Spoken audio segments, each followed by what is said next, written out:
Salomon Jacobs van Ruysdael es uno de los grandes paisajistas holandeses del siglo en que este género de pintura alcanzó su mayor apogeo. Perteneció a una familia de pintores en la que fue hermano, padre y tío de artistas. Entre todos ellos destacaron especialmente dos paisajistas, el propio Salomón y su sobrino Jacob, que firmaba Ruysdael para distinguirse del apellido de su tío. A pesar de esta fama de ambos, su hermano Isaac van Ruysdael e hijo Jacob Salomons también pintaban, aunque su nombre era Salomón de Goyer. Adoptó junto con su hermano el apellido Ruysdael, tomado de un castillo cercano a la casa paterna. Salomón había nacido en la ciudad de Naarden, pero desarrolló su carrera artística en Haarlem. En 1623 entró en el gremio de pintores de esta ciudad, pese a que sus primeras obras datan de 1627, como su paisaje de invierno con esquiadores. Fue comerciante además de pintor, y en la década de los 50 negociaba con tintes azules con las tintorerías de Haarlem. Por sus vistas, sabemos que viajó y pintó en diversos lugares de los Países Bajos. En su periodo de formación en la década de los 20, tuvo influencia de Isaías van de Velde, que había pintado en Haarlem entre 1609 y 1618. Hendrik Avercap y Jan van Goyen. Salomón van Ruysdael encabezó junto a los pintores Jan van Goyen y Pieter de Molin el grupo de paisajistas tonales de su generación, que intercambiaron experiencias y pusieron las bases del gran periodo clásico del paisaje holandés, que se desarrollaría a continuación. Su pintura se caracterizó entonces por una restricción cromática severa, ciñendo sus colores a grises, verdes, amarillos, marrones y azules. Sin embargo, a partir de mediados de los años 40, volvió a cambiar el rumbo de trayectoria artística, introduciendo una mayor variación e intensidad en el colorido. Puso un especial énfasis en el tratamiento de las nubes, dotándolas casi de personalidad propia. En su última época, Ruysdael se apartó del carácter naturalista del paisaje, al que infundió una grandeza y un refinamiento que le aproximaron al punto de vista de los llamados italianizantes. Fue muy aficionado a las marinas tranquilas y a los temas fluviales. Salomón, además, al final de su vida incluyó en su repertorio temático naturalezas muertas, de las que se conservan un reducido número. Es preciso mencionar que como forma de trabajo del pintor, se tiene que Ruysdael gustaba de hacer variaciones sobre un mismo tema, y aunque vuelve muchas veces sobre determinadas composiciones, la línea del horizonte baja el curso del agua retrocediendo en diagonal. La atmósfera envolvente trabaja a partir de la observación y evita caer en fórmulas convencionales. Cabe destacar que la especialización en el mercado holandés se destacó en el trabajo de los paisajistas holandeses del siglo XVII, quienes no pintaron para los nobles o los gobernadores estatales y locales. Ni la iglesia ni la corte de la Casa de Orange ejercieron un mecenazgo importante sobre este género de pintura. La clientela era la clase media, que se convirtió en un mercado en expansión, gracias a que Holanda tuvo la renta per cápita más alta durante el siglo XVII y fue capaz de mantenerla a lo largo de casi todo el siglo XVIII. Los precios de la pintura de los paisajes permanecieron bajos, porque había una gran producción. Era una pintura popular hecha en pequeños formatos. El pintor local vivía dentro de una fuerte tradición artesanal y a menudo buscaba una segunda ocupación para completar sus ganancias. Jacob van Ruysdael, sobrino de Salomón, alcanzó fama como cirujano después de haber, con éxito, varias operaciones en Ámsterdam. Incluso dentro de un mismo género de pintura o especialidad temática, habían pintores que cultivaban uno u otro motivo. Podían ser pintores de escena de invierno o pintores de dunas o de vistas de bosques, panoramas, vistas de montañas. La pintura fluvial fue una de las especialidades de Salomón van Ruysdael. El tema había sido ya tratado en Holanda por Jean Bruguière, el Viejo, y posteriormente por Isaías Van de Velde. Pero Ruysdael exploraría más a fondo sus posibilidades. Ahora bien, el naturalismo selectivo se presenta en muchos de los cuadros de los paisajistas holandeses, pues aparece la figura del pintor o grupo de pintores dibujando en medio de la naturaleza. Había una tradición teórica que recomendaba al artista dejar la ciudad y salir a pasear por el campo y dibujar allí con lápices y tiza sobre cuadernos de croquis. Ya en el estudio la tarea se trasladaba al papel o al lienzo o a la tabla y se planteaba el trabajo con el color de memoria. Los apuntes serían entonces una gran ayuda para pintar paisajes que dan vida en colores a los paisajes que el pintor ha visto en el exterior. Isaías Van de Velde, maestro de Ruysdael, fue quien difundió entre los paisajistas la idea de practicar el dibujo con tiza de modelos naturales, aunque ya había habido pintores anteriores que utilizaron este sistema. Su expansión contribuyó al auge de la pintura del paisaje. Los temas eran lugares reconocibles del entorno local, cuya belleza para la pintura se recomendaba a descubrir. La técnica de Ruysdael es un ejemplo de esta forma de trabajo, que permite una exploración minuciosa de sus temas, a través de sus dibujos preferidos. El resultado es un naturalismo selectivo. El pintor construye cuidadosamente una imagen que parece natural, estudiada con detalle y concebida armoniosamente, dentro de un tema que se mueve con gran licencia artística, transformando los detalles del paisaje para mejorar la composición. Pese a la costumbre tan extendida de trabajar al aire libre, son muy escasos los dibujos preparatorios de los paisajistas holandeses que se han conservado hasta hoy. En lo que respecta a la pintura tonal, en la década de los 30, Salomón van Ruysdael desarrolló el contacto con Van Gogh y con Pieter de Molin. El paisaje monocromo o tonal es un paisaje con una composición unificada, una paleta de color restringida y una atmósfera suficientemente luminosa. Los motivos individuales y el color se subordinan a una estructura unificada y una tonalidad de conjunto. Estos paisajes y las figuras humanas no tienen un papel importante en la composición. Un río con pescadores es un buen ejemplo de esa pintura tonal que corresponde a la obra de madurez del artista.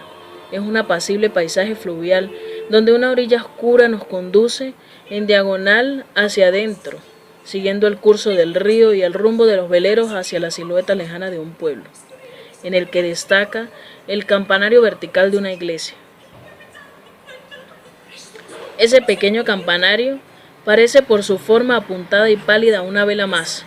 2/3 partes del cuadro están ocupadas por un cielo tranquilo más claro, en el horizonte donde su luz baña la orilla del pueblo y confunde el aire y el agua. Es un único tono luminoso. La obra está firmada con el monograma SBR y fechada en 1645, sobre el bote oscuro que aparece en el primer término, a la derecha. Ese bote con su tripulación, pertrechada con remos de caña de pescar, ha acentuado la distancia entre el primer término oscuro del cuadro y la luz del horizonte de fondo. De manera más detallada podemos ver el cuadro como la composición general que ordena la escena en grandes zonas de color, la vegetación de la orilla oscura y su reflejo en el agua, los verdes agrisados que agrupan en una única masa las copas de los árboles y los arbustos, la luz del horizonte que une el aire y el agua, las velas distantes y la arquitectura de la orilla lejana. Las nubes suaves de la mitad inferior del cielo son un eco de las formas irregulares de la vegetación de la orilla arbolada. Hay también una repetición de gestos y posturas en los hombres de las embarcaciones, inclinados sobre los remos o pescando. Son personajes comunes, no hay nada de idealizado en ellos. Sus vestidos entonan el colorido general de la escena. El cuadro utiliza unos recursos técnicos que se había comenzado a ensayar desde la década de los 20, entre los paisajistas que trabajaron en torno a la ciudad de Haarlem, que fue la gran escuela del paisajismo holandés en el siglo XVII.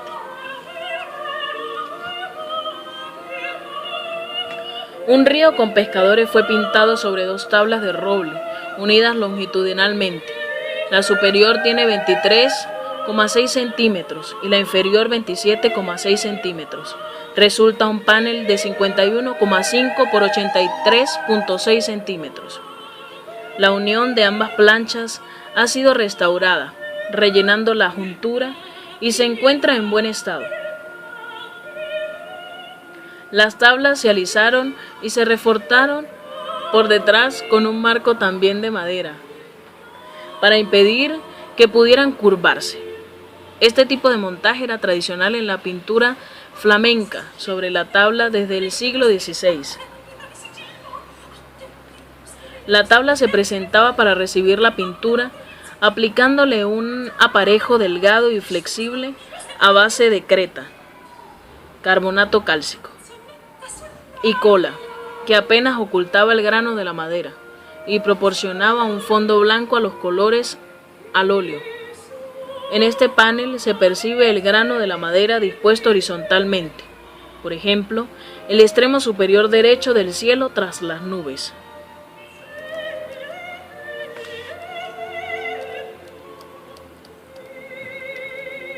Sobre la preparación se traslada el dibujo previo, que era una rápida nota tomada de un apunte hecho al natural. El artista situaba los principales elementos del paisaje y el follaje, sin preocuparse aún de ninguna forma humana. Siguiendo ese dibujo previo, se extendía el color con un pincel, distribuyendo tonos de base en las amplias zonas que se define como la composición general.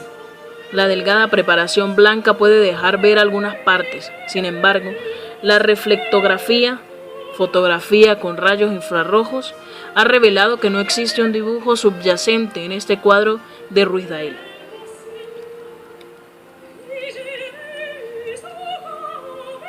En el año 1645, en que está fechado este cuadro, fue especialmente fecundo el trabajo de Ruysdael, porque realizó 22 cuadros en esta fecha. Entre ellos hay 12 con vistas de ríos y canales. Entre las 12 composiciones de temas de ríos y canales que el pintor realizó, hay 3 muy similares a ellas. Todo ello conduce a pensar que Ruysdael conocía también la composición, que la pintó directamente sobre la tabla preparada, inventando a medida que avanzaba su tarea. Lo primero que se pintaba era el cielo y el horizonte, que se hacía aplicando capas de color húmedo sobre el fondo aún húmedo, para que los colores se fundieran entre sí. A continuación, se planteaban los elementos restantes hasta llegar al primer plano, utilizando siempre un dibujo esquemático en un color restringido, que tiende a la monocromía y se mueve apenas entre un pardo y un gris verdoso. La entonación general se completaba con rápidos toques de color luminoso. Estos toques se pueden apreciar en el primer término de la orilla izquierda. En la oscuridad es difícil percibir el límite entre la tierra y el agua, por el reflejo oscuro de la vegetación. Ruysdael sabe iluminar esa oscuridad acuática con pequeñas pinceladas en tonos claros. En la orilla izquierda, unos pescadores colocan una red que dibuja una curva en el agua con sus flotadores y que marca y hace visible la superficie tranquila del agua. Estos hombres, o los que se afanan junto a las cabañas un poco más lejos, son los personajes secundarios que siempre aparecen en la pintura holandesa. Tenían varias funciones: animaban a la escena, servían de inclinación de la escala del paisaje y contribuían a citar al hombre como parte integrante de la naturaleza. Ruysdael pintó siempre las figuras secundarias de sus paisajes, pero otros artistas holandeses se las encargaban a pintores especializados en hacer esos personajes. Generalmente, en los paisajes incluyeron figuras cotidianas: pastores, pescadores, cazadores y paseantes ociosos. Los paseantes y los viajeros fueron los personajes preferidos como figuras secundarias. En este sentido se destaca la pincelada corta en grandes zonas de color que Ruiz Dael solía manifestar después de comenzar sus cuadros atravesando el horizonte con una pincelada horizontal y ancha. En un río con pescadores, la huella de esa decidida pincelada inicial se conservaba en el horizonte y creaba un efecto de movimiento en el aire. Esa pincelada ancha contrasta con los trazos cortos que dibujan sutilmente los cambios de luz en el cielo o en el agua.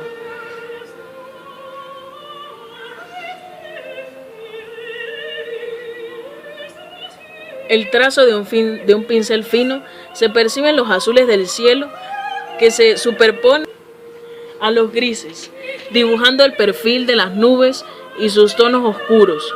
La dirección diagonal de esos pequeños toques azules acompaña el movimiento del río y las nubes hacia el pueblo en el horizonte. Algunas de esas pequeñas pinceladas han sido retocadas en una restauración del cuadro.